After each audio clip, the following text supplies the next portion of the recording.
Hello and welcome to a beautiful Sunday on Beyond the Road.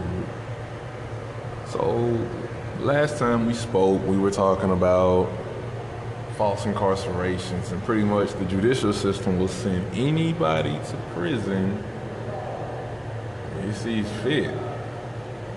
And I made a promise, and I plan on keeping that promise. I guarantee I will, guys. Be patient, be patient. Understand the way we're working is we're here, and you guys know where we're at. So work with me while we're here. Now, with that being said, though, here's a topic that came up for discussion. Actually didn't come for discussion. Yeah, it did, because it was between me and an old teacher of mine. And we recently caught up a little bit. I haven't spoken to him in a minute. And, usual, you ask a guy, how are you doing, what's going on? And he was, I told him I've been through some things. And he inquired about what things, and I laid it out on him, recently. I was in a dormitory, and I had a guy call down to this prison, and he didn't have good intentions for me. Honest truth is, his intentions were to get a video of me being stabbed, tied up, all these things. And you guys are like, what did you do? You must have done something pretty bad. Well, that's the honesty of the situation. Is the thing he's stating I did not do. And what makes it worse is those individuals who were the powers that be in the situation knew that I did not do what he specifically stated I did. And it didn't do anything at all. It was the same reserve. I apologize. You all might not even know if I apologize or somebody came in. But so this man, he calls and he says these things, and he's trying to bring hurt, harm, and danger to me. So word gets to me, and I know what's about to transpire, but I don't allow fear to consume me. Part of me saying I could call my mom, I can have her call to the prison, and they can come down, lock it down, because there's no officers here. So the problem is, it's not so much that you're scared of what they're gonna do to you.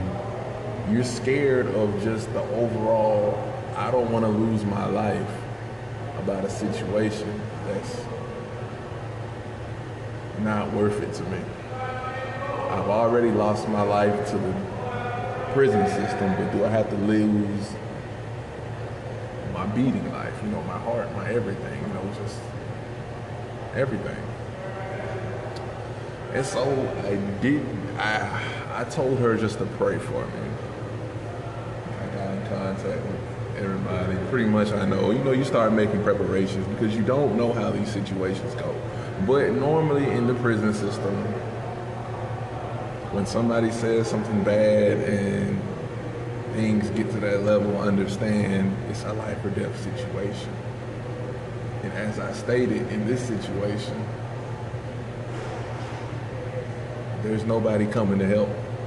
There is no cavalry, there's nobody to stop anything. It's either A or B. Either A, you handle your business, or B, you will get handled. So I'm not gonna lie to you, I was scared. I really was. All I could do was pray. The first day somebody came and I was laying in my bed, he had a machete and he tried to walk into my room, and a guy stopped him. He didn't even know he had a machete, but he had a machete and a guy stopped him. And that's when we all seen it. And we had a minor altercation of where, I'm not a violent guy, but there was a guy, he was putting things up in my room. And honestly speaking, you have to protect yourself by all means necessary. So I had a weapon too, and I got mine. He told me I didn't need mine, and I'm looking like, hey man, you're coming in my room, I'm in my bed, mine is my business. No. This is a big no. But puts me, he gives me a message, contact this other guy who's causing all this fuss. I reach out, he doesn't want to talk. He's just trying to get money out of me. I'm thinking to myself, I say, man, if I pay this guy this money, I'm not stupid. This is how it's gonna go. You're just gonna get this money and you're still gonna do what you're gonna do. So I'm like, okay, I'm not gonna go about it like this. The very next day, I have a guy come tell me, hey man, situation's in the air and topic of discussion is you. They talking about coming and doing something to you, man. So just keep your eyes open, all right? And that's what I do. I keep them very open. And so I see the movement the whole time. I see you see what's going on. And then the situation transpires. I've never been in a situation like that before in my life, but being in prison, people always say, oh, you went out bad, or you gotta be a man, you gotta stand your ground. It wasn't so much as that, it was knowing right is right, wrong is wrong. It's knowing that, hey man, what you're telling these folks I didn't do, man. So even if this cost me my life, I know that I'm in the right. You're very wrong right now. You're wrong. So I stand my ground knowing that I have no win in this situation. Ladies and gentlemen, when I say I had no win, I mean there were 20 plus people and one me. All of them are armed, homemade knives or whatnot. And I'm just here with my little, it's kind of like you think you see what you got, you're young, Boy Scout, you got your pocket knife, man. It looked like they had John Rambo Bowie knives. I was like, sheesh, man, what did I get myself into? It was in that very moment I was thinking to myself, like, I should have just had my mama call down there. But I stood my ground, and guys, and I was surrounded. I was literally trapped against the wall. And these guys are in here, and the situation unfolds. They say, hey man, did you do this? And I say, no. Well, the person who's saying you did it can't prove it either. But this guy here, he feels like he's gonna take his side, so this is what's gonna happen. And they took. It didn't hurt me. That's the irony situation is, ladies and gentlemen, they did not hurt me. When I say didn't hurt me, I mean I was good all the way. Not a scratch, not a bruise, nothing. Not a stab, not a punch, nothing. When I say nothing, I mean nothing. And I knew then that it was the grace of God. All they did literally was take my food, they took the little phone I did have. They stole a book my mom bought, and I was like, all right. Who got my mama book? That's what I'm thinking to myself. Who stole my mama book out of everything? Folks like, man, you crazy. But I walked out of there with my head held high, man. I walked out of there, and that's uncommon for this area that we're in, because so many people have not walked out of there. So many people have been carried out, dragged out, helicopters flown in, flown out, ambulance drove them out, but I walked out of that situation unscathed. And so at this point, the adrenaline's still going from one moment to the next. And what happens next for me is, hey man, I just faced off against 20 plus guys. They all had knives, and I'm not knowing what to do. So what do I do now? Ladies and gentlemen, now at this point, it's the after effect. I'm not trying to go tell the police, you know. I'm not trying to, you know, 'cause it's kind of, you know, it's prison, you know. They call it chain gang. It's chain gang, you know. You want to be chain gang with it, you know. And so I'm being chain gang with it. I'm not drawing attention to the situations. I'm not letting people know what's going on. I'm not telling on these dudes. Not because I'm trying to keep a street code or anything. Honestly, I could care less. I'm just ready to be rid of this situation in total. I'm tired. I'm tired, man. You know, you just want to be left alone. Leave me alone. That's how you feel. Leave me alone. Let me be in peace. So what happens next is, you know, they tell me I got to go to the hole, and I'll be honest with you, I went back there for about a couple hours. And then the staff comes and says, hey, man, we need to put a guy in here with you. He's okay. It vouch for the guy. He's an okay guy, man. You know, he's good people. And when I say he was higher than a kite, I mean he was higher than a kite. He gets in the room and he tells me that, hey, man, I'm not trying to be that guy. I'm just being honest with you. I'm having a mental situation, you know, I'm tripping out. And I don't want to trip out on you. And I'm thinking to myself, well, you're not going to trip out on me, because if it comes to that, I know what I'm going to do. But then I'm thinking like, man, I'm not trying to go through this, man. I'm in here minding my business. Y'all don't put this crazy man in here with me. Come on. But then, you know, it plays out in my favor, because what happens next is, you know, I tell the officer, hey, man, this guy's in here tripping. And y'all know he was tripping when you put him in here. That's the crazy part. You didn't tell me that part. You said he was good people. You said he just needed to get away. You didn't tell me he was under the influence of some hot power stuff. So, you know, he gets in the room with me, man. He goes, you know, weird. And I'm like, man, no, this ain't gonna work. Because I can't go to sleep around you, dude. I'm tired right now. I'm traumatized. I'm traumatized. And so, the officer comes and he, you know, eventually, you know, I tell him, he's like, well, you guys are just gonna have to stay there, man. And that's just what it's gonna have to be. I'm like, nah, it's not gonna be that. Like, But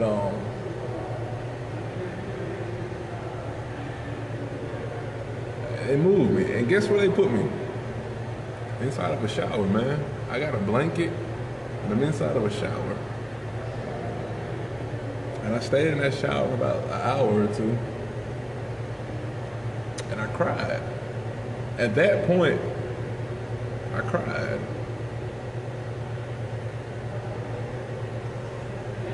Because it was just like, man, when is enough enough? When is enough enough? I'm tired, man. This is my breaking point, ladies and gentlemen. This is why I broke.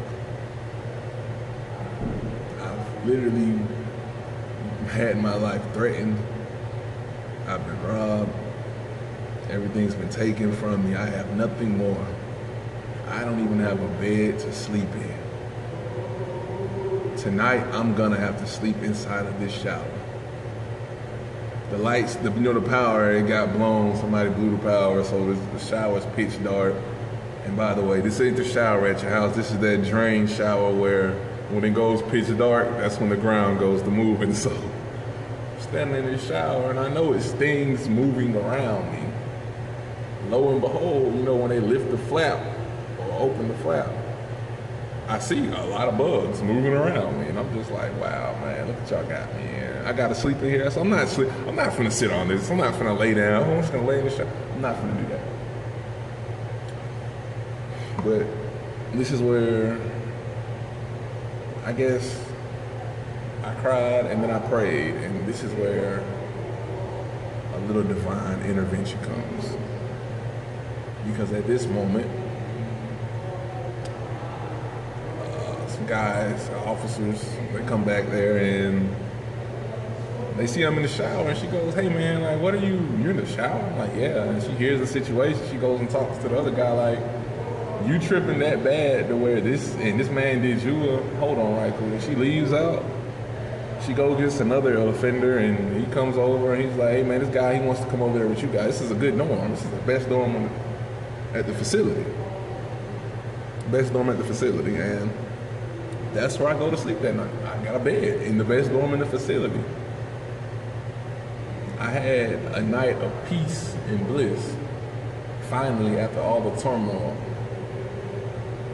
But it wasn't over yet.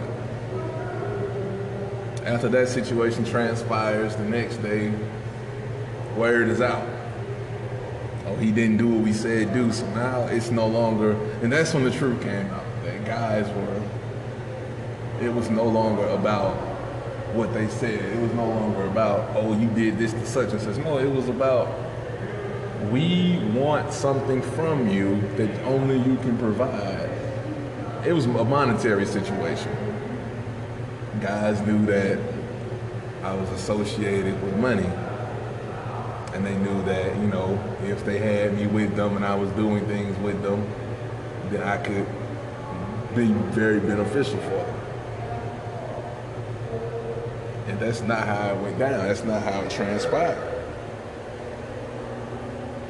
Because at that moment, it was guys telling me, you got 7 days to make this happen, or we're gonna let the guy know you didn't go to the hole. I'm like, you know what? I'm not gonna live my life at the whim of somebody else, because that's not it. This is my life.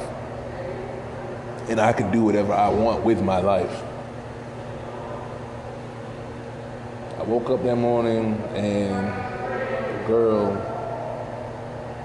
and I love her. You know, they say love and everybody talks about it, but I love that woman. She's done so much for me. She inspires me so much, and no matter what, I always love that woman forever. And she was in a panic, she was in a fray, she was like, I don't want you in there, I don't feel like, and it's not safe at all. Let me just be honest with you, dude. It's not a safe environment. Like I said, there's nobody working here, so pretty much it's a free-for-all, man. It's a free-for-all. You gotta do what you gotta do to survive. It's the jungle. But that's not what you want to be in. Nobody wants to be in that environment. So she was in a fray, she was in a panic, and she wanted me out the building. And honestly speaking, I couldn't really rest. I couldn't sleep. All I did was look out the window. All I did was panic. All I did was worry. All I did was stress. I stressed. So, yeah, I couldn't sleep, man. I wasn't sleeping or nothing. I was disturbed. I'm sorry, it was a slight disturbance to the situation. But I couldn't sleep. I was worried. I was doing staring out a window, watching the wall, watching everything, just paranoid. At that point, I realized, hey, man, I have to get away from all of this. I got to get away from all of this. It's not going to work out for me in my favor, because at this point, I cannot think. I feel like the walls are closing in around me. I don't feel like things are working out for me. It's not going my way. I just feel like it's not, I just can't think. And when I can't think, I'm at my worst, because I can't come up with my next step, my next solution to anything I'm trying to do. And so what I ended up doing was I left.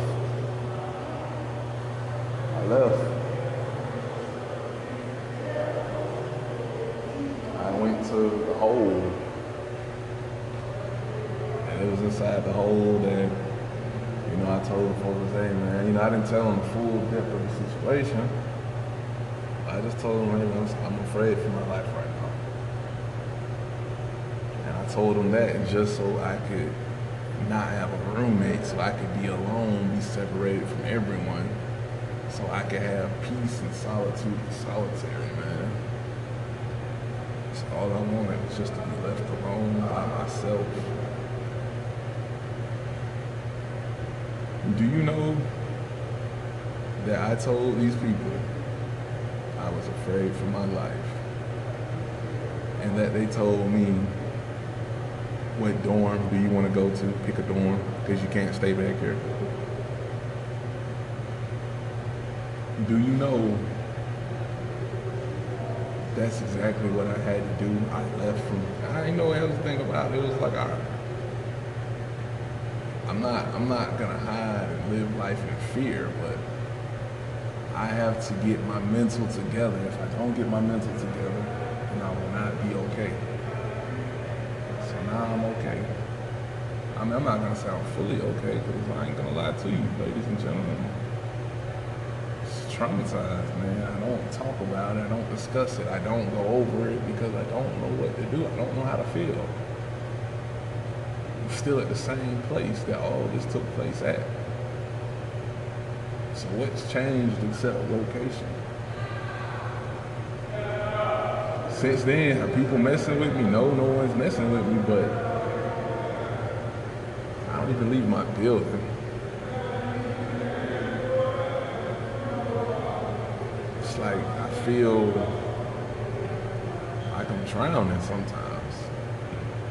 I feel like I want to live my life, but I can't live my life because there are other people trying to take my life, and nobody is here to help me or assist me or aid me.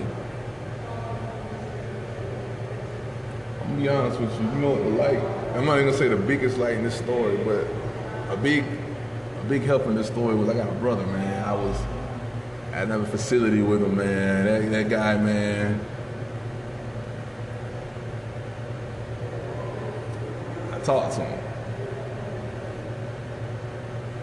and he told me straight up, he was like, "This is what I want you to do. I want you to go here, and when you get here, tell such and such that your name is such and such, and boom, that's it. Go up there with my people." And since this entire situation unfolded, man, guys have told me all types of stuff, and I had a mind made. I said, there's nobody who can help me. It's not that I need help, but in this situation, that's what you look for. You look for comfort, man. You look for shelter. Let's be real. Let's talk about it. Let's be real. You're looking for some sort of thing to calm your nerves, to calm you down, to put you at ease. And so I called my brother, man. That's what he told me, man. Sometimes I called him back later after that. We were talking about the word. We were talking about all types of positivity. But to hear that from a man of his stature, because don't get it fooled, he's a good man, he's a good guy, but also he's that guy. He's that guy inside the system. So it's kind of like, oh, wait, who? Yeah, that guy right there. Yeah, that's my boy. That's my buddy. That's my bro. Forever, man. I love him like a brother for real, man. I know his mom. I met his kids. That's my brother, man. If they came and told me right now today I was going home, I'd tell them it's a 2-for-1 package, man. I'm taking them with me. Yeah, it would be a 2-for-1 package, 2-for-1. But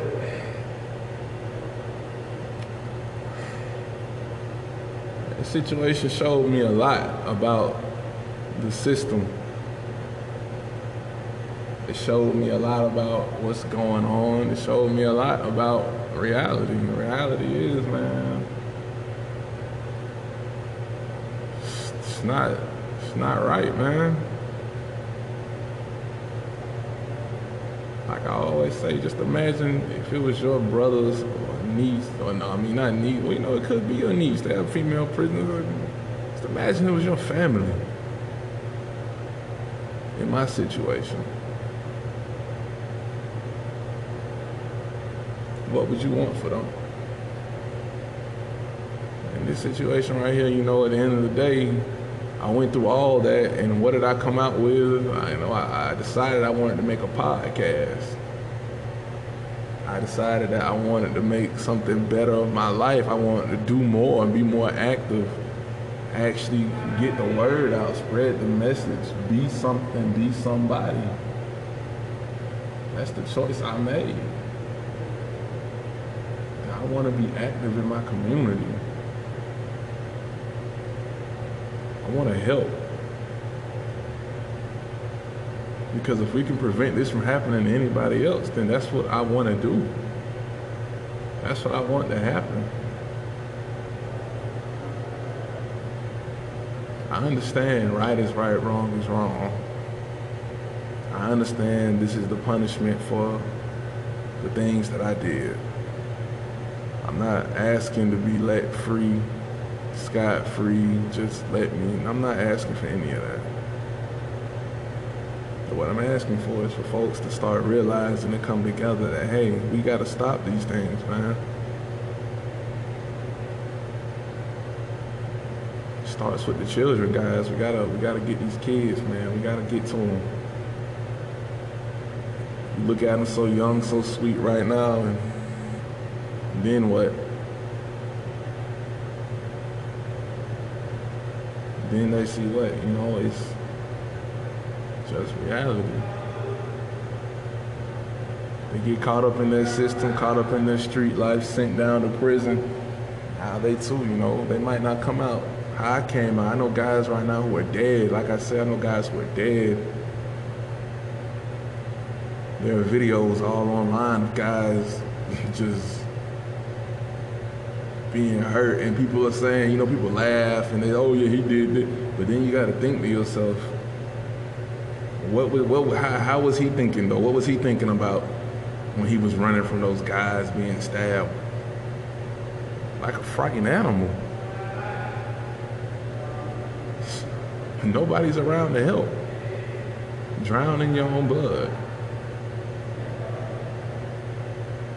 This is Beyond the Road with Sean Washington. I'm signing off. You guys have a good Sunday, okay?